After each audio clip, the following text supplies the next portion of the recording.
article this morning because Nick Chubb will take us in a different direction. We got to hit this with Watson.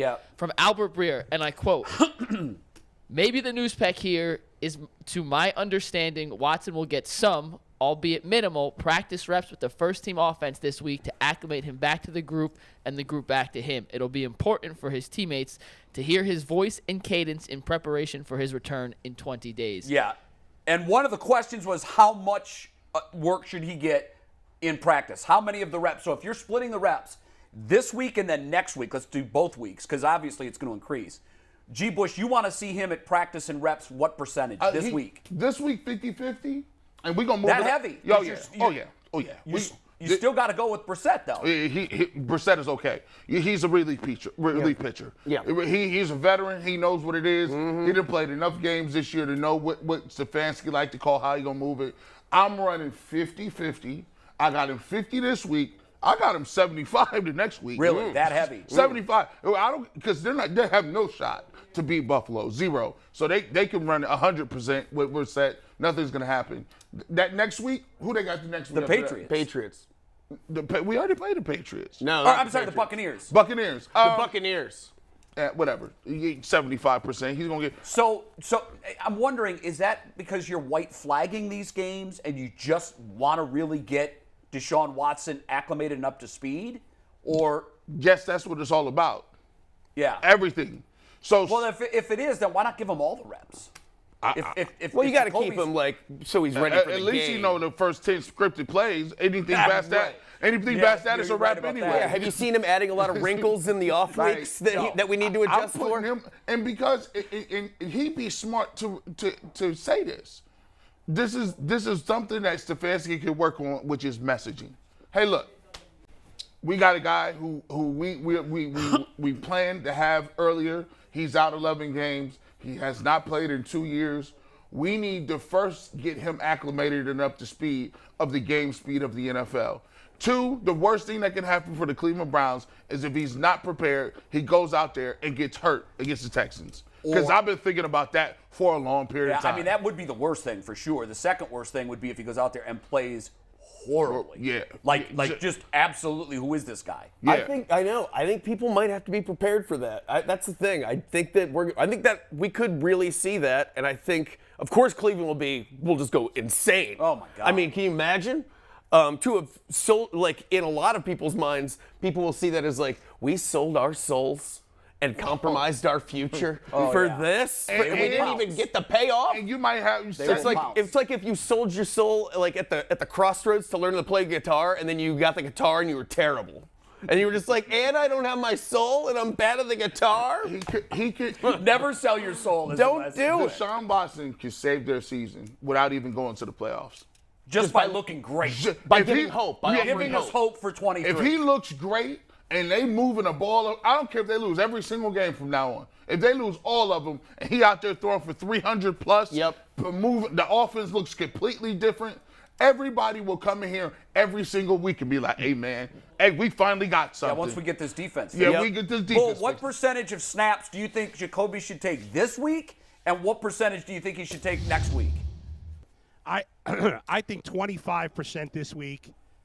I'm sorry, Jacoby, 75% this week, and next week I would say 50 or even less, and then obviously it goes to all Watson after that. I agree with you guys here. I think Watson saves the season for fans if he plays good to great.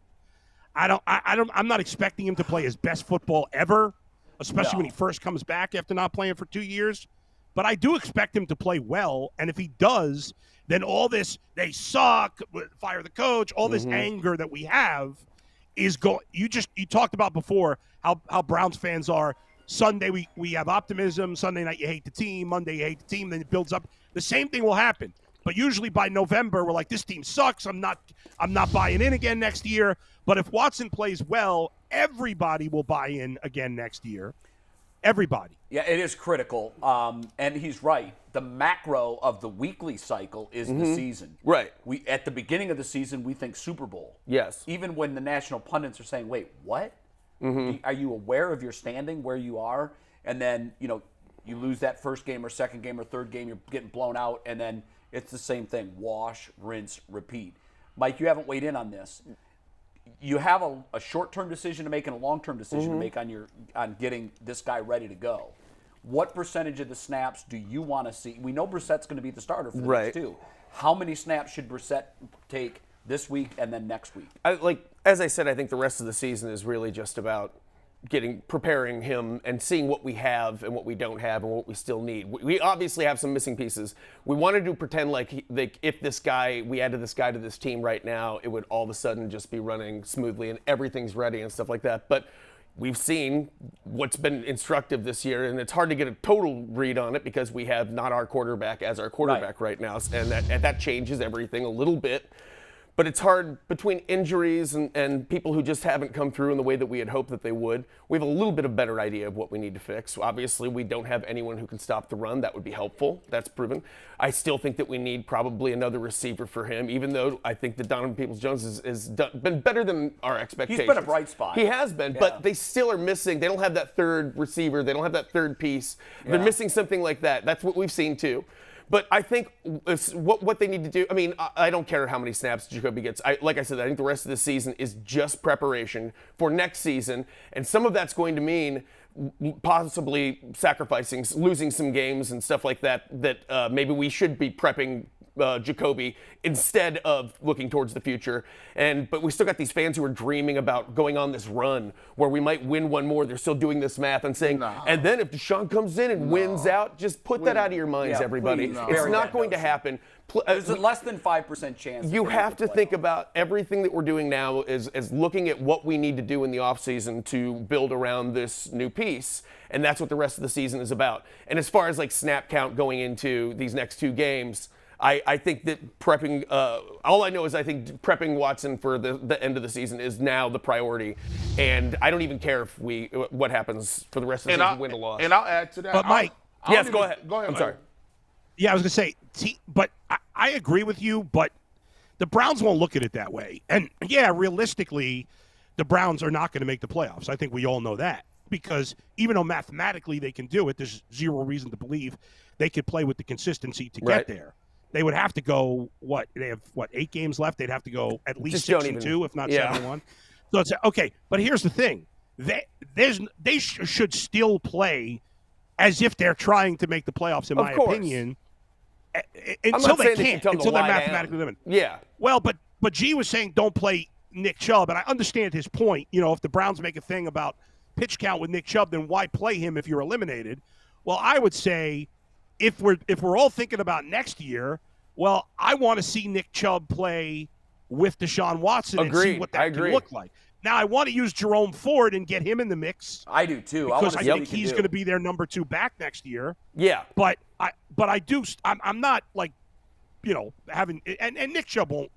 He'd be furious if they tried to just redshirt him the rest of the year. Yeah, it just shouldn't be a priority to make sure he gets 20 touches. I mean, certainly. But you should see him. The way I'm looking at it like this is, I mean, it's not like they like there's a middle ground, right? It's not like they really going out their way to use him now. Right. So, hey, what's the difference between 11 carries or 6, right? Like, for me, I don't even really want to see him running the ball. Forget all that. Listen.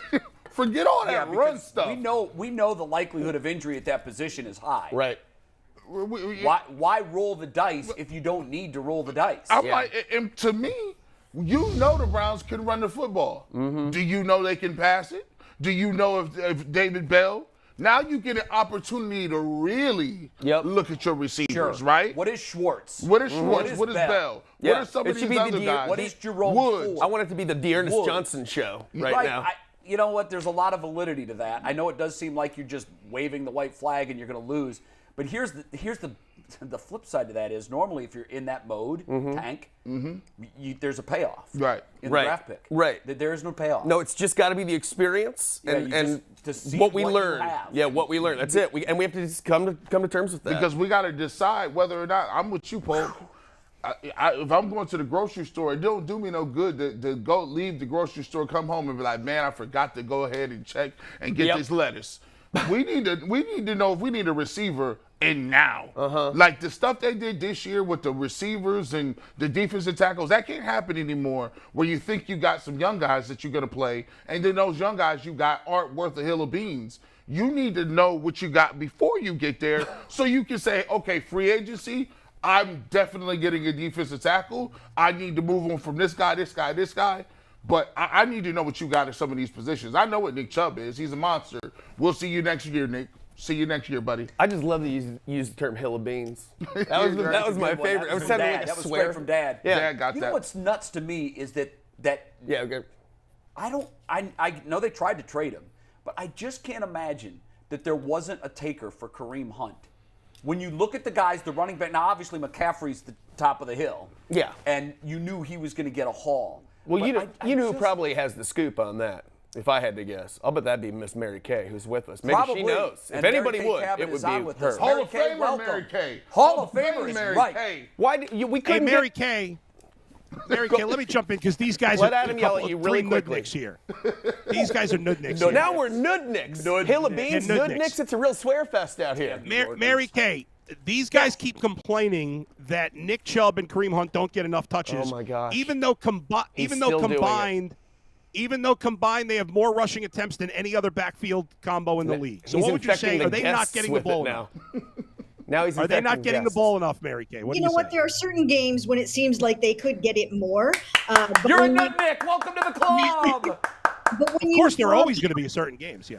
Right, but when you fall behind the way that they did in Miami, it just doesn't make sense to try to do that. You need some bigger chunk plays. And also, when you take away the 33-yard touchdown run by Nick Chubb, that left him with 10 carries for only 30 yards. He only gained 30 aside from that touchdown run. Well, I don't want to take away that touchdown run. That was a touchdown run. No, I know. I'm just saying that In garbage down time, for but yeah. down for down, they weren't possessing the ball. They weren't getting the chunk plays. They weren't getting what they hoped to get there. So there are definitely some games where I wonder why they aren't getting it a little bit more. They have some analytics about that, I'm sure. And they believe that there is a drop off in Nick's performance once he gets to a certain point, and that's why they use Kareem and whatnot. But certainly there are games in which I think we can all look out there and say, hey, a little bit more Nick Chubb might be worth it here. Mary Kay, overall, do they're you getting know it plenty. what the effort was to deal Kareem Hunt and why he's still on he had 6 carries, I think, against Miami.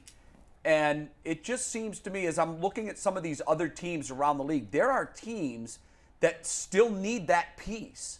And I thought that there would have been a decent trade market for him, but obviously there wasn't because here he is. There wasn't that much of a trade market for him. That's really the truth of the matter. I think everyone in Cleveland sort of thought that, teams would be clamoring to trade for Kareem Hunt, and that just really didn't happen like that. So it wasn't a situation where they just decided, no, there's no way we're trading him. We're hanging on to him, and we're just going to, give him the ball just a few times here or there. No, it just didn't materialize the way I think a lot of other people thought that it might, and that's why he's still. Why do you think that is, Mary Kay? What do you think scared people off from that when there were teams that were in need of help at running back, and he does have a history of success, and obviously he hasn't had as many touches here and as much of an opportunity to show it. But do you think that they saw something, or are they worried about his injury history? Why do you think they wouldn't make the move? Well, any team giving up a draft pick right now, you're looking at renting the player for 9 or 10 games is all you're really doing. And if you're not going to be re-signing him long term, then you're not going to want to give up a draft pick for a player like that. And also, running backs are, people don't really like to hear this, but they're sort of almost a dime a dozen. I mean, a team might be able to get as much out of Dearness Johnson, for their needs the rest of this year as they could out of Kareem Hunt. So I just don't think teams were willing to give up a draft pick, and then you have to add in all of the other off the field stuff that comes with it. Although the Browns, he's a hometown guy. They know what they have. They felt really comfortable with him, and they still do. But other teams, I'm sure, would have to think twice about taking on a player that comes with some off the field baggage. Okay, do the Browns have to reevaluate the way they look at certain positions? I look at 2 positions where I've heard it. I don't know if this is necessarily true because they're very vague at what they do. They don't let you know anything. But, I've heard they don't really value linebackers. There's a linebacker out there that I didn't know who it was. I thought it was some dude from St. Ignatius. I don't know his name. It was like I thought it was Jason Trusnick. He was back. I didn't realize.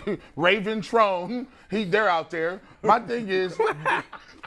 Oh, keep them coming, man. I can listen to these all day. There's some names for the past here.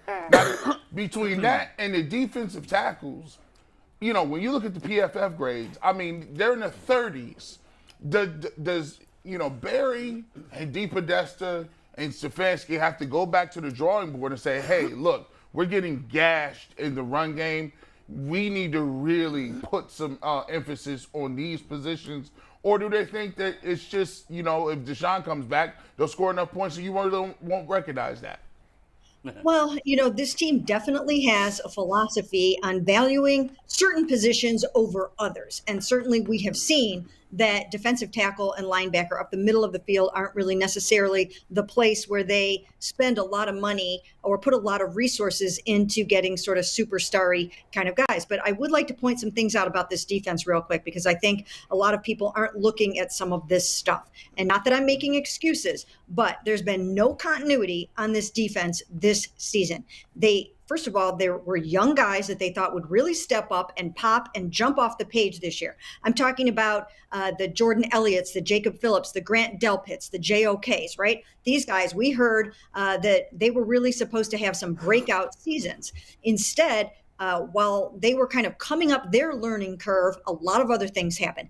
Anthony Walker left the lineup. Jacob Phillips replaced him. He was lost for this season. Miles flips his car. Jadeveon sprains his ankle. Denzel gets a concussion. JOK goes out of the lineup. I mean, it's been one thing after another. And they have had all these guys that they thought were supposed to have really, really good seasons. It hasn't happened for one reason or another. And I think that is the biggest thing about this defense this season, is that they just haven't had their full complement. They haven't all been healthy. And then the young guys that they thought would really pop, maybe they will in the final 6-7 games of the season, but it hasn't happened yet. Mary Kay, first of all, before we jump back on the Browns here, let me say, we should have said this already. Congratulations on getting into the Press Club Hall of Fame. Well deserved. Hey! You've covered the Browns. Yes, you've covered the Browns at an extremely high level.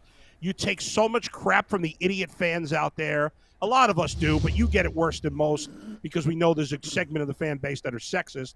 So you get that in addition to the typical idiots.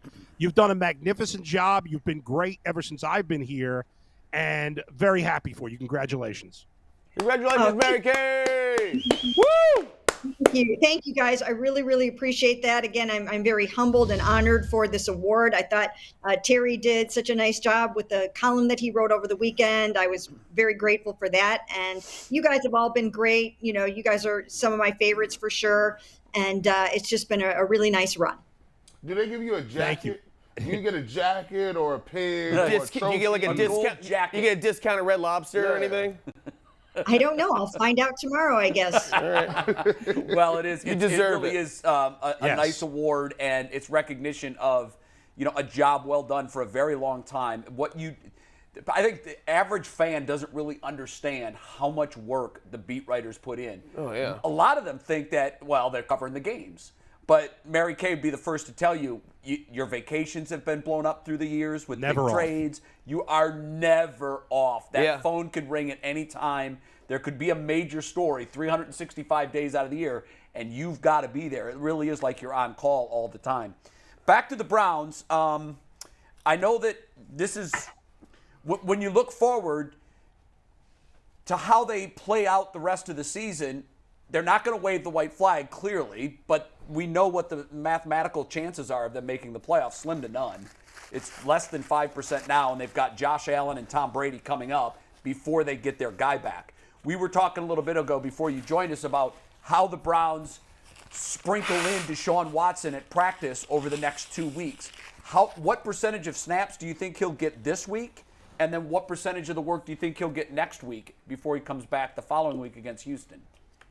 Now, first of all, let me say that I heard you guys a little bit before I jumped into the room, and I think that they still do have a little bit of a chance if they can go up to Buffalo and beat the Bills. It brings back new life into this team if they can go win that game. Why? Because then they have to go out and beat the Bucs, and they are actually beatable too if the Browns bring their A game. Now, we have heard a theme this week from John Johnson and from Myles Garrett, and I think these guys are trying to say we need to go out and play with reckless abandon, and we need to play fast, and we need to play aggressive. If the defense brings it the way that they did against the Bengals, then they have at least a chance of beating the Bills. Now, do I really think it's going to happen? No, I probably will pick the Browns to lose this football game.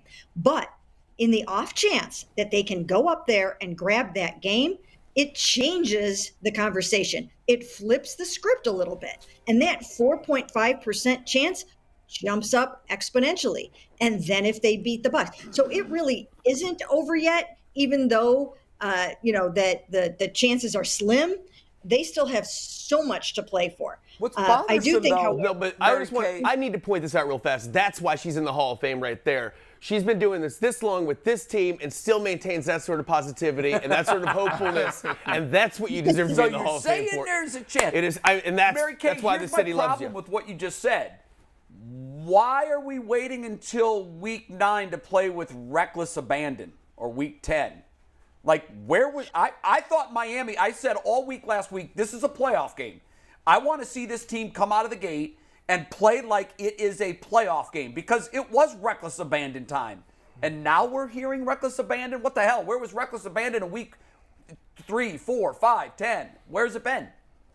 No, you're very right about that. And they played with it against the Bengals. They brought it. I mean, they came out ready to run through that wall that I asked Myles about, and they needed to do it again in Miami. But I think what happened was, I think they kind of got the deer in the headlights look when they realized, oh my God, these guys are going to run right through us, and we can't stop them. And Mike McDaniel's JJ3 was right about this. We saw this. You guys saw this. They didn't try to run around. They went right through guys, right? And they just bowled them over. And that was a big part of the game plan. And I think they did get hesitant. And then another thing that I think is happening with this defense at times is they have gotten afraid to make mistakes. They aren't just letting it all out on the field and playing lights out like they did against the Bengals all the time, because they made so many mistakes in the beginning, and they were so worried about correcting the blown coverages and the missed assignments and all of that, that they forgot that they just have to go out there and play with their hair on fire. And if they do that in Buffalo, then, Josh Allen in the last game had 1 touchdown and 2 interceptions. If they can get to him, if they can hit him, a lot of it has to do with the offensive line and what the matchups are. If they can find some favorable matchups for Myles and Jadeveon on that offensive line against this Bills team, then maybe they can make Josh Allen look a little bit, less superhuman. By the way, I must say, I wrote it, I said it, I was all about it in 2018 that they should have drafted Josh Allen over Baker Mayfield. I was not shy about it, and I usually don't take victory laps. I usually don't. I try to be humble about a lot of things in that regard. But Josh Allen is one victory lap I'm willing to take, because I worked so hard on that evaluation and that scouting report and coming to that conclusion that I sort of do feel a little proud of it. You should, and the victory lap is warranted. For starters, big, strong quarterback who's played in cold weather. He fit the division perfectly, and he was a prototypical AFC North quarterback. And, hindsight's 2020. We should have made a lot of different picks at where we used quarterbacks over the years. And Mary Kay, I'm going to take a victory lap on Joe Woods. When he let Chad Henne run up and down the field for 14 yards against Kansas City, I said, oh, no. He doesn't seize the moment. And I'll agree with you. If they can get the defense to play with their hair on fire, I think they have a decent chance. But here's the problem. I don't know if he's going to let them loose. There were times in the Miami game where I saw it and I said, well, if they're just going to run like that, they're going to need 3-4 guys at the line of scrimmage. Mm-hmm. We need to see the safeties in the box. We need to see more cover one. We need to see 0 blitzes. But he's so worried about I don't want Tyreek Hill and Jalen Waddle to get loose. I don't want Tyreek Hill. And then all the other receivers killed him, and they just ran right at him. And to me, sometimes he doesn't make those adjustments when he sees it in the middle of the game. Everybody saw it. It was evident. They didn't care about the Tyreek Hills and Jalen Waddles. They said, today we're going to do what we see a lot of teams like Atlanta do, and let's run straight at you. I just don't know why he doesn't meet that aggressiveness with aggressive calls. Well, they're going to have to do it on Sunday. You're very right about that. They have so much talent on this defense, and they have to bring out the beast in those guys. They have to get them, once again, ready to run through that wall and be super aggressive and use their speed. Even without JOK on the field, there are still guys that have speed, that can blitz, that can do all the things they need to do. Now, Miles and Jadeveon each only played 44 snaps in that game. And I know what they were trying to do. I asked Kevin Stefanski about it yesterday. They were trying to keep them fresh in the heat. But you know what? Let it all out there. Those guys needed to play more than 44 snaps. There were too many times I looked out and said, where is Myles Garrett? You can't impact the game the way that he can if you're over on the sidelines. G-Bush, you didn't like that? You don't think it was cool that they wanted to make sure that he felt cool and comfortable during his time on the sideline? Well, the calculator says if it's 100 degrees on the sidelines, he needs to be misted. He needs to be misted every other play. This is why that's what two-a-days is for. You know what they tell you? This is why we practice all them two-a-days to get you ready to go. You're going to have to go through some stuff during the season. Mary Kay, at least they were fresh when the game Speaking was of Joe Woods, there is an avid Twitter campaign from a small contingent of the fan base that is #FireJoeWoodsing as we speak right now. What do you have to say to those people who are #FireJoeWoodsing right now on Twitter? Well, I think if you look back to last season, everyone wanted Joe Woods gone as well. And then in the second half of the season, the defense really picked it up. So I don't think it's a fire Joe Woods situation. I think it's, hey, let's see what this football team can do when, once again, when Denzel's back, when everybody's out there. But I will say that I do think that he needs to call a much more aggressive game plan, and he needs to get these guys really feeling like they're not thinking and they're just playing really fast, really physically, and if they can do that, these next 2 weeks, beginning in Buffalo, it could look different. Can I ask you what the transition is going to look like in your mind from Brissett to Deshaun as far as like the team?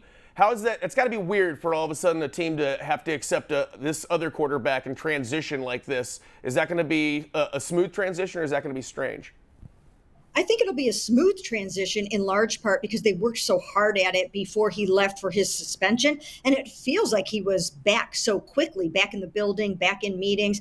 And he built up a lot of relationship chips before he left. He banked a lot of reps with guys before he left.